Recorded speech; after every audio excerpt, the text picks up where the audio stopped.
5 rounds pour un titre européen, c'était tout l'enjeu du combat qui oppose la néerlandaise Ella Grapperhaus à la brabançonne Hélène Connart. Deux profils relativement semblables qui offrent d'ailleurs de premiers rounds équilibrés. Et la Tunisienne qui est déjà à l'attaque.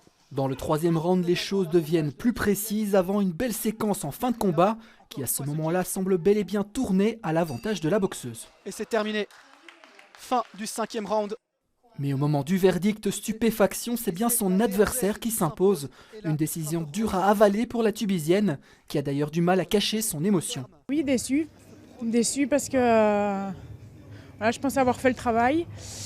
Je pensais sortir victorieuse, franchement. En plus, c'est chez nous, à la maison. Donc, je pensais vraiment que j'allais ressortir vainqueur. Surtout que je crois que je finis vraiment le combat en beauté. Je lui mets un gros high kick. Elle tombe. Je pense que normalement, en plus, elle doit se faire compter. Elle ne se fait pas compter. Voilà, je pense que c'est comme ça, c'est le sport, hein, tant mieux. Hein. Tant mieux pour elle. Je crois que même elle était étonnée. Pour ce deuxième combat, c'est au tour de Ismail Ayadi de s'illustrer. Combattant en classe A, le Bruxellois est opposé au Français Jordan Fichel. Là aussi, deux opposants très proches au niveau physique.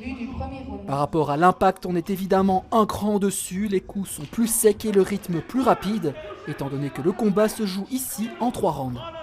D'ailleurs, les choses ne tardent pas à s'accélérer, et ce, dès le deuxième round. Et encore un coup droit qui a fait mouche. Directement dans la mâchoire du Français. Et là, voilà, j'allais dire, ce sont des coups qui font mal. Hein. J'ai frappé fort dès le début pour fatiguer et donc affaiblir la mâchoire, affaiblir le corps. Et au deuxième, j'ai calculé mon coup, j'ai laissé un petit peu frapper pour essayer de bien cadrer mon adversaire. Et boum, j'ai cogné.